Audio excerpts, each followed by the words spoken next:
But having constituted a conference, they're already going ahead with their sittings and proceedings.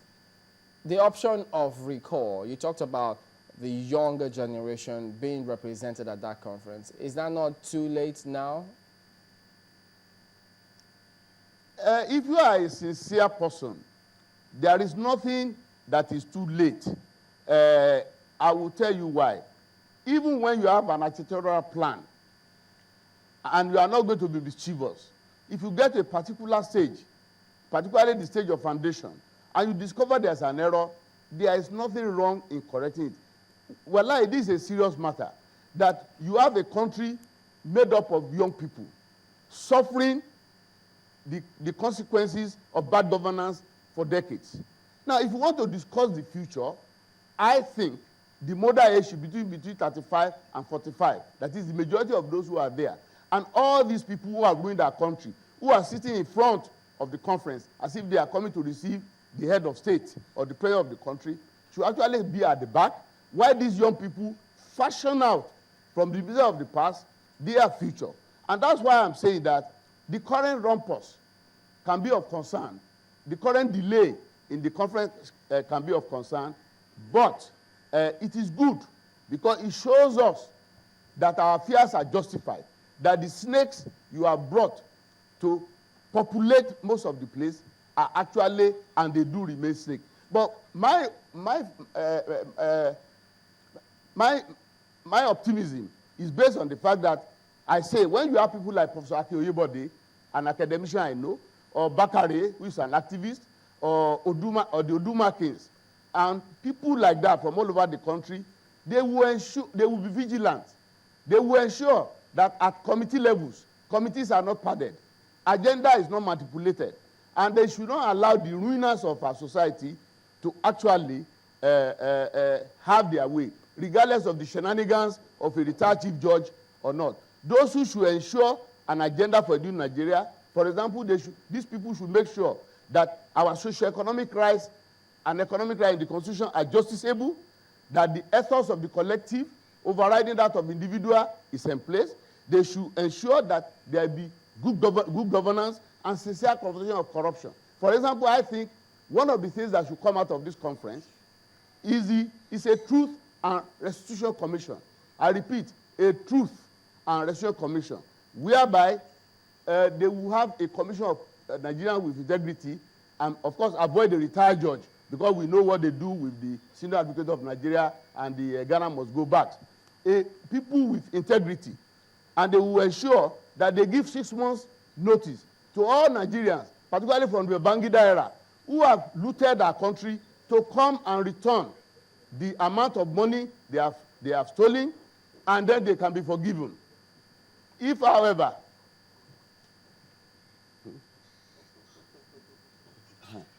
okay, well, I think that someone is trying to get please let me just finish this. No, Prof, you will. If, I however, just wanted to fix it people properly return for the you. loot within a period of 6 months, you may forgive.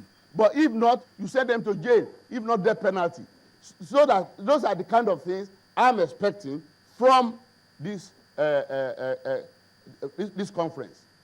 Well, anyway, I think you mentioned Dr. Femi Okuromu's committee, which went around the country, and one would have thought that a lot of people would have actually made their submissions to have eased the starting point for this particular conference.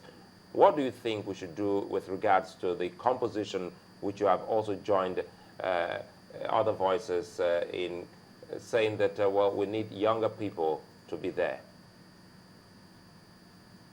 That is what I was trying to say, that you have a lot of good Nigerians, brilliant young Nigerians, articulate, activists in various walks of life.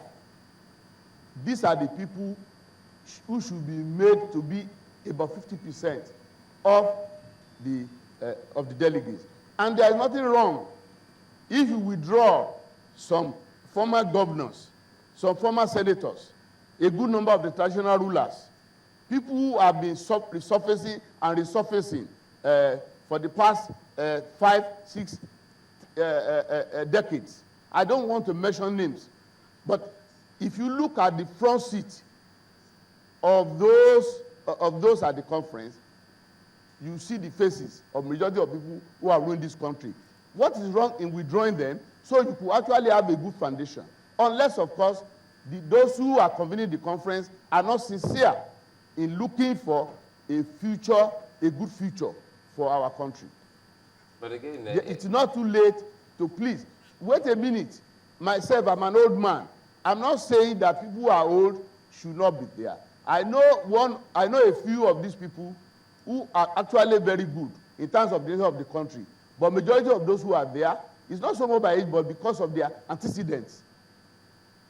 Well, we have heard from the government that that composition wasn't based on ethnic affiliation, but with the traditional rulers and some other persons you've seen there, does that give a picture that we have completely taken out the ethnic-based participation in this conference? You mean whether can I hear that again? With the traditional rulers in the conference, does that indicate that we have indirectly gone back to our ethnic-based participation in this conference?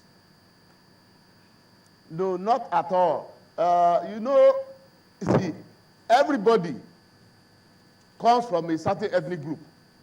So whether you like it or not, whether there's ethnicity or not, when they get to the conference, they will have informal, secretive, at-night caucuses, where the Yorubas will meet, the Igbos will meet, the Niger Deltas will meet. So don't deceive yourself about that. No, so the fact that the traditional rulers are there, the traditional rulers are not necessarily working in the interest of the ethnic groups. Most of the time, like other Nigerian leaders, they are working in the interest of their pocket or power, whereby they will ask for constitutional role for traditional rulers and argue that actually they are the ones who can maintain security. I'm not saying they have no role in security, but I'm saying that in pursuing their position there, they will be pursuing the position of the interest of their parasitic, unproductive class in a democracy in 21st century. Well, come to think of it, do you think that truly they don't have a role in our national development when we talk about traditional institutions?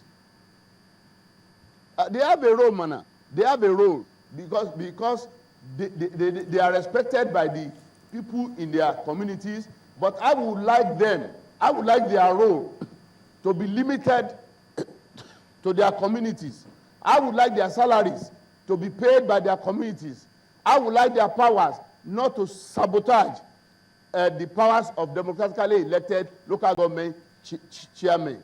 That means that the Emir of Kano or the Oba of Lagos will earn perhaps a higher salary because of the economy of Lagos or economy of Kano, whereas another Oba of a local government area will perhaps get maybe 10% of what a Kano Emir is getting, of what a Lagos Oba is getting. That's what I'm trying to say. Of course, they have a role, but I'm saying that their value is somehow overrated. Is somehow overrated to the progress of our country. Okay, now, seeing that these people are there, we have the aged, so to speak. More of them are in that conference, and we have this. Per se, let's just say that we do not have an opportunity to do a recall or change the constitution of the conference. What do you hope this conference will bring forth? Thank you very much. This I was saying before, that there are between 20 to 25% of people who, by their antecedents, we can rely upon them. Take a Femi Falana, regardless of some reservations.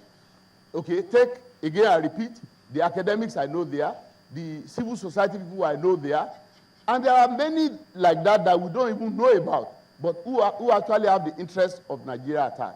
And I'm saying these people should know the context in which they are operating. They should be vigilant, as they have been vigilant about this argument on 3/4 or 2/3. Because I believe the 3/4 business is to make sure that the conference will never reach any revolutionary decision, that things will not be voted in and the status quo will remain. So these few people, however few they are, they should not keep quiet. The press should not keep quiet. And they should make sure that no shenanigans of the leadership of the conference, you prevent them from getting the major issue confronting Nigeria to be in front burner. And I've told you, the major issue is to have a new Nigeria where economic and social rights will be justiciable, where the effort of the collective will override that of the greedy individual, where there will be good governance, where there will be sincere confrontation with corruption. Now, these few people, if we don't recall those others, these few people can do that by being vigilant. And they should avoid the way committees are put up. They should be vigilant about the composition of the committees and about the padding of committees with certain people to come out with certain outcomes. So their job is more difficult. They must be vigilant. All right, Professor Femi Odekunle is a criminologist and a public affairs analyst. Thank you for speaking with us today on Sunrise Daily. Okay, thank you very much.